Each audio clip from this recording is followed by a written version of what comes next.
Miss झाली ना आपल्या परिसरातील ताजी अपडेट? अहो मग आजच C24 या आपल्या यूट्यूब चॅनलला लाईक करा, शेअर करा, सबस्क्राईब करा आणि बेल आयकॉनवरती क्लिक करायला अजिबात विसरू नका। राहुरी शहरामधील नामांकित साईराम इलेक्ट्रॉनिक्स अँड बॅटरीज या दालनात तुम्हाला मिळतील सर्व प्रकारच्या इलेक्ट्रॉनिक वस्तू तसेच होम अप्लायन्सेस।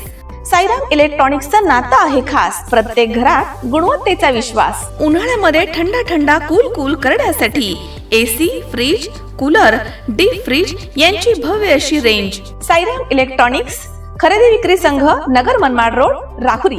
तेव्हा आजच साईराम इलेक्ट्रॉनिक्स या दालनाला भेट द्या आणि आनंदाची सुरुवात करा। Sairam hospital test tube baby centre. नमस्ते, मी डॉक्टर सोनाली माने, साईराम हॉस्पिटल राहुरी, मंदत्व तज्ज्ञ व एम्ब्रॉलॉजिस्ट तज्ज्ञ। आपल्या इथे IVF बद्दल अत्याधुनिक उपचार पद्धती उपलब्ध आहे।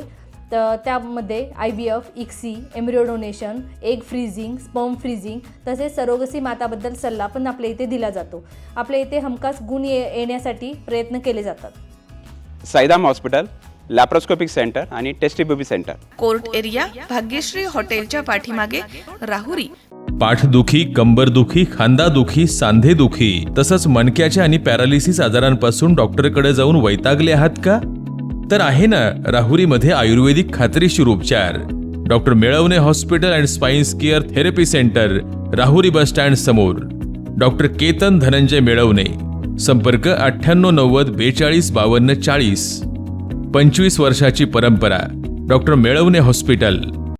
पारनेर तालुक्यातील ढवळपुरी येथील सुतारवाडी परिसरामध्ये बाळू सखाराम सांगळे या युवकाला लाथाबुक्क्याने तसेच दांडक्याने जबर मारहाण झाल्याची घटना घडली आहे। या मारहाणीमध्ये बाळू सांगळे यांच्या हाताला गंभीर दुखापत होऊन हात फ्रॅक्चर झालाय। पाठीवरती मारहाणीचे मोठे उरण आहेत असं त्यांनी म्हटलंय। घटनेनंतर त्यांना उपचारांसाठी अहिल्यानगर येथील सिव्हिल रुग्णालयामध्ये दाखल करण्यात आलं होतं। दरम्यान या प्रकरणामध्ये संबंधित व्यक्तीविरुद्ध तक्रार करून देखील पोलिसांनी दखल घेतली नाही असा आरोप बाळू सांगळे आणि त्यांच्या कुटुंबियांनी केला। शरद सांगळे, सुनीता सांगळे आणि कैलास सांगळे यांच्यापासून आपल्या जीविताला धोका आहे असं सांगत बाळू सांगळे यांनी 25 जुलै रोजी पारनेर पोलीस ठाण्यामध्ये तक्रार देखील दिली होती। मात्र तक्रारीची अपेक्षित अशी दखल घेण्यात आली नाहीये असा आरोप त्यांनी केला। बाळू सांगळे यांनी म्हटलंय की शरद सांगळे यांच्याशी शेतामधील कारणावरून वाद आहेत। शेतामध्ये कचरा टाकण्यावरून देखील वाद झाला होता। तसेच शरद सांगळे हे विनापरवाना दारू व्यवसाय करत असल्याचा आरोप बाळू सांगळे यांनी केलाय। त्यांचा परिसरामधील नागरिकांना तसेच त्यांच्या कुटुंबामधील महिलांना त्रास होत असल्याचं त्यांनी म्हटलंय। याबाबत जाब विचारला असता आपल्याला दादागिरीची भाषा वापरून धमकवण्यात आलं आहे असं बाळू सांगळे यांनी म्हटलंय। त्यामुळे भविष्यात जीविताला धोका होऊ शकतो या कारणास्तव त्यांनी यापूर्वीच पोलिसांकडे तक्रार केल्याचं त्यांनी म्हटलंय। मात्र यानंतर मंगळवारी आपल्याला लाथाबुक्क्याने आणि दांडक्याने मारहाण करण्यात आली तसेच गळा दाबून जीवे मारण्याचा प्रयत्न देखील करण्यात आला असा गंभीर आरोप देखील त्यांनी केला। दरम्यान या प्रकरणामुळे सांगळे कुटुंबियांनी आक्रमक भूमिका घेतली आहे। पोलीस ठाण्यामध्ये आंदोलन करण्याचा इशारा देण्यात आलाय। तक्रारदाराच्या तक्रारीची चौकशी करून कायद्यानुसार योग्य ती कारवाई करावी अशी मागणी आता केली जाते। या प्रकरणामधील आरोपींची स्वतंत्रपणे पडताळणी होणं आवश्यक आहे। संबंधित शरद सांगळे, सुनीता सांगळे आणि कैलास सांगळे यांची बाजू पारनेर पोलिसांचे अधिकृत म्हणणं अद्याप समोर आलेलं नाहीये। त्यामुळे त्यांची बाजू समोर आल्यानंतरच प्रकरणाचं संपूर्ण चित्र स्पष्ट होणार आहे। मी माझ्या शेतीत जात असताना त्याने मला गाठून मारायचा प्रयत्न केला। गाठून म्हणजे असं मारलं तर त्याचं नाव, ते नवरा बायको दोघं आले, पाठीत धपा मारायला लागले, नळ दाबलो म्हणून पालथा पडलो। आणि त्याची आम्ही एकच विनंती केली होती की बाबा तू दारू पुढं एक आमची शेती आम्हाला करू दे, पिकू दे आम्हाला शेती। आणि माझ्या 10-5 बकऱ्या जेवढे वळतो मी शेती करतो, तो ऐकायला तयार नाही। याच्या अगोदर मी दादांना निवेदन दिलं होतं, दादा सुद्धा काहीच करू शकले नाही। दादांनी सुद्धा आमच्यावर अन्याय केलेला आहे।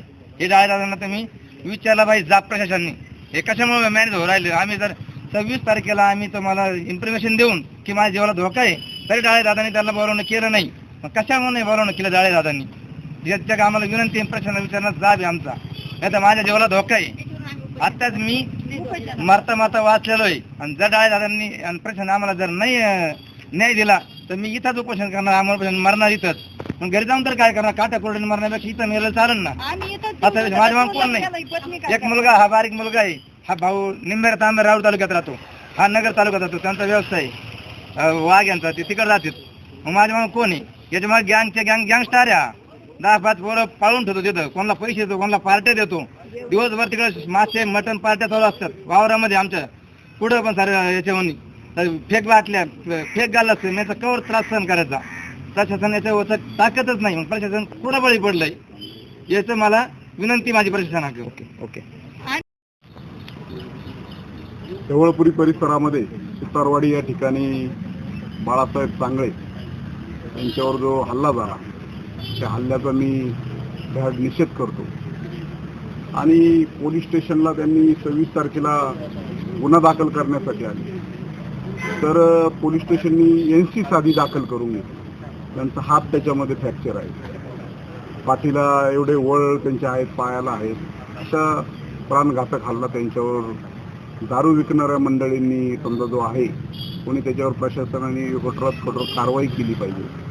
आणि पहिली गोष्ट अशी आहे की पोलीस प्रशासनावर कोणाचा तालुक्याच्या लोकप्रतिनिधींचा असो कोणाचा दबाव राहिलेला नाही की खुलेआम अधिकारी लोक ती म्हणतात की लोकप्रतिनिधींना आम्हाला पैसे पाहिजेत, अशा पद्धतीने खाली लोकांना पिळवणूक करायचं काम हे तालुक्यामध्ये चांगल्या पद्धतीने चालू आहे. कोणती साधी NC झाली तरी त्यांच्याकडून पैसे.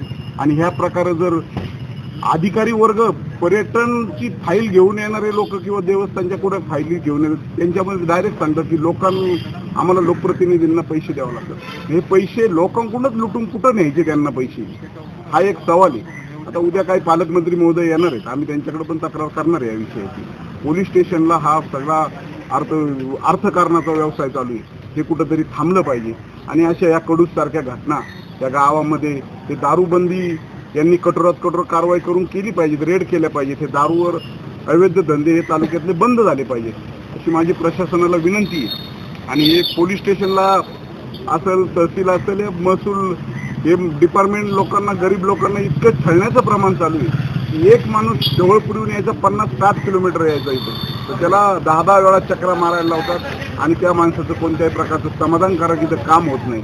अशी इतकी पळवणूक या क्षेत्रामध्ये चालू आहे. याच्याकडं आमदार खासदारांनी थोडंसं लक्ष दिलं पाहिजे एवढी माझी विनंती आहे. त्यांना जनतेने त्या पदावर बसवले आणि जनतेला लुटायला बसवले का जनतेची समाजाची सेवा करण्यासाठी बसवले, हा एक माझा प्रश्न आहे. विनोद गायकवाड, C24 तास, पारनेर.